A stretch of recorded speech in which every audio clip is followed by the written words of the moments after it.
Hi guys, நீங்கள் பார்த்துட்டு J டெக்னாலஜியின் Java class 5. So போன வீடியோவில் எப்படி ஒரு சின்டெக்ஸ் க்ரியேட் பண்ணுறது, நார்மலான பேசிக் ப்ரோக்ராமுக்கு எப்படி ஒரு சின்டெக்ஸ் க்ரியேட் பண்ணுறது அப்படிலாம் பார்த்துட்டு இருந்தோம். ஸோ அந்த ப்ரோக்ராமையும் நம்ம ரன் பண்ணி பார்த்து சிங்கிள் ஃபைல் அதெல்லாம் வந்துருந்துச்சு.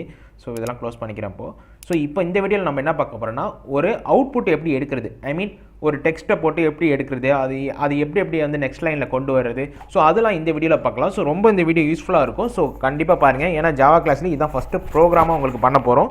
ஸோ தயவுசெய்து இது நல்லா கிளியராக பார்த்து ட்ரை பண்ணி பாருங்கள். சில தெரிஞ்சவங்க தயவுசெய்து இந்த வீடியோலாம் ஸ்கிப் பண்ணிவிடுங்க, ஏன்னா இதெல்லாம் ரொம்ப பேசிக் ப்ரோக்ராமு, இதுதான் ஸ்டார்டட் ப்ரோக்ராம். ஓகேங்களா? ஓகே, இப்போ நம்ம எப்படி பண்ணலான்னு பார்க்கலாம். ஸோ அதுக்கு முன்னாடி நீங்கள் என்ன பண்ணணும்னா, ஒன்றும் இல்லை, நான் போன வீடியோவில் சொல்ல மிஸ் பண்ணிட்டேன். ஒன்றும் இல்லை, அது இப்போ சொல்லிக்கலாம், ஒன்றும் பிரச்சனை கிடையாது. கீவேர்ட்ஸ்னால் என்ன அப்படின்னு உங்களுக்கு தெரியணும். ஸோ கீவேர்ட்ஸ்னால் என்ன, அதேமாதிரி வந்து வேரியபிள்னால் என்ன அப்படின்னு உங்களுக்கு தெரியணும். ஸோ உதாரணத்துக்கு இப்போ டிஃபால்ட்டான கீவேர்டு இதிலே பார்த்தீங்கன்னா ப்ளூ கலரில் இருக்குது பாருங்கள், நல்லா தெரியும் உங்களுக்கு. ஒன்று ஜூம் பண்ணி காமிக்கிறேன். ஸோ இந்த ப்ளூ கலரில் இருக்கிறதுலாம் உங்களுக்கு வந்து கீவேர்ட்ஸ். அப்படின்னா டிஃபால்ட்டாக ஜாவா ப்ரோக்ராமிங்லேயே உள்ளது. இதுவே வந்து இந்த பிளாக் கலரில் உள்ளதெல்லாம் கீவேர்ட்ஸ். இதெல்லாம் வந்து நம்ம கொடுக்குறது தான். ஸோ மேபி அதை நம்ம சேஞ்ச் பண்ண முடியும், அதுதான். மேபி இல்லை, ஒரு 90% சில விஷயங்களை நம்ம சேஞ்ச் பண்ண முடியும். ஸோ இதை சேஞ்ச் பண்ணலாம், பட் இது சேஞ்ச் பண்ணால் இந்த ஃபைலோட நேமையும் சேஞ்ச் பண்ணி ஆகணும், அதுதான். அதனால தான் 90%ன்னு சொன்னேன், வேறு ஒன்றும் இல்லை. ஓகேங்களா? ஸோ அதுதான் கீவேர்ட்ஸுங்கிறது ப்ளூ கலரில் வரும். அதுமாரி இது வந்து நம்ம நெட்பீன்ஸில் யூஸ் பண்ணதுனால, பட் நார்மலாக நீங்கள் ஜாவாவை நோட் பேட்லேயே யூஸ் பண்ண முடியும். ஆனால் வந்து உங்களுக்கு இந்த மாதிரி ஃபீச்சர்ஸ்லாம் இருக்காது, இந்த மாதிரி இதெல்லாம் காமிக்காது, எரர்லாம் பண்ணும் போதே காமிக்காது. ஸோ அது வந்து உங்களுக்கு ரொம்ப இப்போ கஷ்டமாக இருக்கும் கற்றுக்கிறதுக்கு. அதனால தான் நம்ம நெட்பீன்ஸே யூஸ் பண்ணிகிட்ருக்கோம். சரிங்களா? இந்த ஒரு விஷயம் தெரிஞ்சுங்க. பிளாக் கலரில் வர்றது வேரியபிள், ப்ளூ கலரில் வர்றது வந்து கீவேர்ட்ஸ், டிஃபால்ட்டான வேர்ட்ஸ், அதை யூஸ் பண்ணி தான் ஆகணும் அப்படிங்கிற மாதிரி. ஓகேங்களா? ஸோ ஓகே, இப்போ சிஸ்டம் டாட் அவுட் க்ரியேட் பண்ணுவோம். சிஸ்டம் டாட் அவுட்னா ஒன்றும் இல்லை உங்களுக்கு. ஸோ அது வந்து எப்படின்னா, ஒரு வார்த்தையை, ஒரு டெக்ஸ்ட்டை, ஒரு விஷயத்தை வந்து நம்ம அவுட்புட்டில் கொண்டு வரதுக்காக யூஸ் ஆகுது. இப்போ உதாரணத்துக்கு இந்த இடத்துல நான் க்ரியேட் பண்ணுறேன், system dot out dot print. So இது கேட்பீங்க சில பேர் வந்து, சிஸ்டம் டாட் அவுட் போடாமல் வந்து நமக்கு அவுட்புட் வருமா, ஏன்னா நீங்கள் ப்ளூ கலரில் சொன்னால் தான் வந்து டிஃபால்ட்டாக கொடுத்தாகணும் அப்படின்ட்டு. பட் இங்கே வந்து பிளாக் கலரில் இருக்குது, அதெல்லாம் கேட்பீங்க. ஸோ இது வந்து எப்படின்னா, சிஸ்டம் டாட் அவுட்டை நம்ம வேறு மாதிரியும் வந்து க்ரியேட் பண்ணலாம். பட் இதுதான் ஈஸி மெத்தட். ஸோ வந்து அந்த பிரிண்ட் பண்ணுறதுக்கே நம்ம வேறு மாதிரியாகவும் யூஸ் பண்ண முடியும். அவுட்டுங்கிறது என்னென்னா, இந்த இடத்துல வந்து நம்ம இது அவுட்புட்டில் வர வைக்கிறதுக்கு தான். பட் வந்து அதை வந்து நம்ம என்ன சொல்கிறது, மேபி யூஸ் பண்ணிக்கலாம், யூஸ் பண்ணாமே இருக்கலாம் அப்படிங்கிற மாதிரி. பட் இந்த இடத்துல யூஸ் பண்ணி தான் ஆகணும். சரிங்களா? அது மாதிரி பிரிண்ட்டுங்கிறது இது பிரிண்ட் பண்ண வைக்கிறோம். ஸோ இப்போ பிரிண்ட் பண்ணுறோம். So open close normal bracket கொடுத்துட்டு செமிகாலன் கொடுத்துட்டு உள்ளே நம்ம டபுள் கொட்டேஷன் கொடுத்து அதுக்குள்ளே என்ன டைப் பண்ணுறோமோ அது வந்து உள்ளே வந்துடும். மறுபடியும் சொன்னோம் கைஸ், ஏதாச்சும் டவுட் இருந்துச்சுன்னா தைரியமாக கீழே கமெண்ட் பண்ணுங்கள், தாராளமாக பண்ணுங்கள். அதுமாதிரி எனக்கு மெயிலும் பண்ணுங்கள், நான் முடிஞ்ச வரைக்கும் உங்களுக்கு ரிப்ளை பண்ணுறேன். ஓகே, இப்போ இதில் வந்து வெல்கம் டு ஜே டெக்னாலஜின்னு கொடுக்குறேன். சரி, ஓகே. ஸோ இப்போ வந்து வெல்கம் டு ஜே டெக்னாலஜின்னு கொடுத்துருக்கோம். சிஸ்டம் டாட்டில் நான் சொல்லியிருக்கேன், மோஸ்ட் ஆஃப் பிளேஸில் பார்த்தீங்கன்னா எஸ்ஸுங்கிற வேர்டுக்கு மட்டும் கேப்ஸ் வரும். சரிங்களா? ஏன்னா டிஃபால்ட்டான அது கீவேர்டு. இப்போ ஸ்மால் எஸ் கொடுக்குற அந்த இடத்துல எரர் அடிக்கும் பாருங்கள். ஸோ இந்த எரர் அடிக்க தெரியுதுங்களா?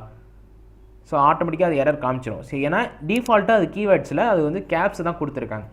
ஓகே ஓகே, இப்போ நான் வந்து அவுட்புட் பார்க்கலாமா? ஸோ இது வந்து நான் ஜஸ்ட்டு கண்ட்ரோல் எஸ் கொடுத்துக்கிறேன். ஸோ டேரெக்டாக ரைட் கிளிக் கொடுத்து ரன் ஃபைல் கொடுக்குறேன். ஸோ இங்கே அவுட்புட் இந்த இடத்துல லோட் ஆகிட்டுருக்கு. ஸோ அவுட்புட் பார்க்கலாம் போ. ஸோ வெல்கம் டு ஜே டெக்னாலஜின்னு ஃபஸ்ட் லைனில் வந்துருச்சு, தெரியுதுங்களா? ஸோ ரொம்ப ஈஸியாகவே இருக்கும். ஸோ ஒரு அவுட்புட்டை நீங்கள் ஈஸியாக கொண்டு வந்துட்டீங்க. ஸோ நான் இன்னொன்று இப்போ க்ரியேட் பண்ணுறேன், சிஸ்டம் டாட் அவுட். அப்படியே காப்பி பண்ணிவிட்டு கண்ட்ரோல் வீக் கொடுக்குறேன். சேம் தான், நான் அரேஞ்ச் பண்ணிக்கிறேன். ஓகே, இங்கே வந்து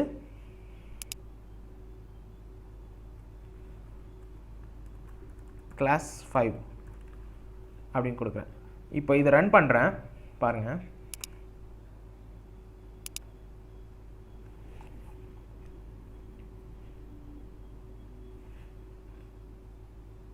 so welcome to J technology வந்துச்சு, பட் கிளாஸ் 5 வரல. ரீசன் என்னென்னா, நான் இந்த ஃபைலை நான் சேவே பண்ணல, கண்ட்ரோல் எஸ்ன்னு கொடுக்கல. புரியுதுங்களா? ஸோ இது வரைக்கும் தான் சேவ் ஆகிருக்கு. ஆக்சுவலி இது வரைக்கும் சேவ் ஆகலை. இது வந்து ஆட்டோ சேவ் கிடையாது, நம்ம கண்ட்ரோல் எஸ் கொடுத்தா தான் சேவ் ஆகும். ஸோ இப்போ நான் வந்து ஜஸ்ட்டு கண்ட்ரோல் எஸ் கொடுத்துட்டேன். இப்போ ரைட் கிளிக் கொடுத்து ரன் பண்ணி பார்க்குறேன். ஸோ ஆக்சுவலி கண்ட்ரோல் எஸ் கொடுத்தது உங்களுக்கு ஸ்க்ரீனில் தெரிஞ்சிருக்காது, நான் ஷார்ட்கட்டில் கொடுத்துட்டேன். சூப்பர் ரன் பண்ணியிருக்கேன். இப்போ பாருங்கள் ஜே டெக்னாலஜி கிளாஸ் 5னு வந்துருச்சு. பட் இது பக்கத்தில் வருது. நான் இங்கே அடுத்த லைனில் போட்டாலும் இங்கே பக்கத்தில் வருது. அதுக்கு ரீசன் என்னன்னு சொல்கிறேன். அதுக்கு நிறைய கீவேர்ட்ஸ் எல்லாம் இருக்குது. ஸோ இங்கே வாங்க, இந்த இடத்துல என்னென்னா பிரிண்ட் இருக்கு இல்லையா, இந்த இடத்துல எல்என் அப்படின்னா பிரிண்ட் எல்னா தலைக்கீழ படிங்க. நெக்ஸ்ட் லைன் என்னா நெக்ஸ்ட்டு, எல்லுனா லைன், நெக்ஸ்ட் லைன். ஸோ அதுதான் அதோட கீவேர்டு. எப்படின்னா இந்த இதை பிரிண்ட் பண்ணிவிடும், இதுக்கு அடுத்தது எது வந்தாலும் அது நெக்ஸ்ட் லைனில் வரணும்னு அர்த்தம். ஸோ இப்போ ஆட்டோமேட்டிக்காக உங்களுக்கு அந்த கிளாஸ் 5ங்கிறது நெக்ஸ்ட் லைனில் தான் வரும் உங்களுக்கு. ஓகேங்களா? ஸோ அது உங்களுக்கு புரியும்னு நினைக்கிறப்போ சார் இப்போ நான் ரன் பண்ணி காமிக்கிறேன், அப்போ தான் உங்களுக்கு புரியும். சேவ் பண்ணிக்கிறேன். So right click run file. So அவுட்புட்டில் இப்போ பாருங்கள். ஸோ ஆட்டோமேட்டிக்காக கிளாஸ் 5னு நெக்ஸ்ட் லைனில் வந்துருச்சு. ஸோ இதுதான் மெத்தட் அதுக்கு. ஓகேங்களா? பிரிண்ட் எல்என் கொடுக்கலன்னா அது ஒரே லைனில் வந்திருக்கும். ஸோ இப்போ இதுக்கப்புறம் இந்த சிஸ்டம் டாட் அவுட் பிரிண்ட் அந்த கிளாஸ் 5 இருக்கு இல்லையா, இதுக்கப்புறம் ஏதாச்சும் ஒன்று கொடுக்குறோம். உதாரணத்துக்கு கொடுத்துட்டு இதில் போயிட்டு நம்ம சம்திங் ஏதாச்சும் கொடுக்கலாமா? நெக்ஸ்ட்டு கிளாஸ் 6ன்னு கொடுக்குறேன். கொடுத்துட்டு இப்போ நான் இதை சேவ் பண்ணிட்டேன், கண்ட்ரோல் எஸ் கொடுத்துட்டேன், ரன் ஃபைல் கொடுக்குறேன். ஸோ இப்போ என்ன வரும்னா கிளாஸ் 5ம் நெக்ஸ்ட்டு கிளாஸ் 6ம் ஒரே லைனில் வரும். வெல்கம் டு ஜே டெக்னாலஜி மட்டும் ஒரு லைனில் வரும். ரீசன் என்னன்னா, ஸோ பிரிண்ட் எல்என் ஐ மீன் எல்என்னா ஸோ இந்த இதை பிரிண்ட் பண்ணிவிட்டு இதுக்கப்புறம் வரது எல்லாமே நெக்ஸ்ட் லைனில் வரணும்னு கொடுத்துட்டோம். ஸோ அதனால் நெக்ஸ்ட் லைனில் அடுத்த அவுட்புட் வந்துருச்சு. பட் இதில் பார்த்தீங்கன்னா எல்என் கொடுக்காதனால இதுக்கு வர போகிற அடுத்தது எல்லாமே வந்து அடுத்த லைனில் வரணும்னு நம்ம கொடுக்கல. ஸோ அதனால சேம் லைனில் வந்திருக்கு. இதுதான் அதோட கான்செப்ட். ஸோ அதுக்கப்புறம் பார்த்தீங்கன்னா இதை வந்து வேறு மெத்தட்லேயே நெக்ஸ்ட் லைனில் கொண்டு வரலாம். 10 லைன் 100 லைன் கூட நம்ம அடுத்தடுத்தது ஒரே கீவேர்டெல்லாம் கொண்டு வர முடியும். அதுக்கெல்லாம் நிறையா வந்து சில சின்ன கேரக்டர்ஸ் கோட்ஸ்லாம் வந்து நீங்கள் கற்றுக்கணும். ஸோ அதெல்லாம் அடுத்தடுத்த வீடியோவில் பார்க்கலாம். ஸோ இந்த வீடியோ கண்டிப்பாக உங்களுக்கு ஹெல்ப்ஃபுல்லாக இருந்திருக்கும் நம்புறேன். இதில் ஏதாச்சும் டவுட் இருந்துச்சுன்னா கீழே கமெண்ட் பண்ணுங்கள். ஸோ நெக்ஸ்ட் வீடியோவில் பார்க்கலாம். ஸோ இந்த வீடியோ பிடிச்சிச்சுன்னா லைக் பண்ணுங்கள், ஷேர் பண்ணுங்கள். நீங்கள் வந்து இந்த சேனலை சப்ஸ்கிரைப் பண்ணலாம், சப்ஸ்கிரைப் பண்ணுங்கள். தேங்க்யூ ஃபார் வாட்சிங்.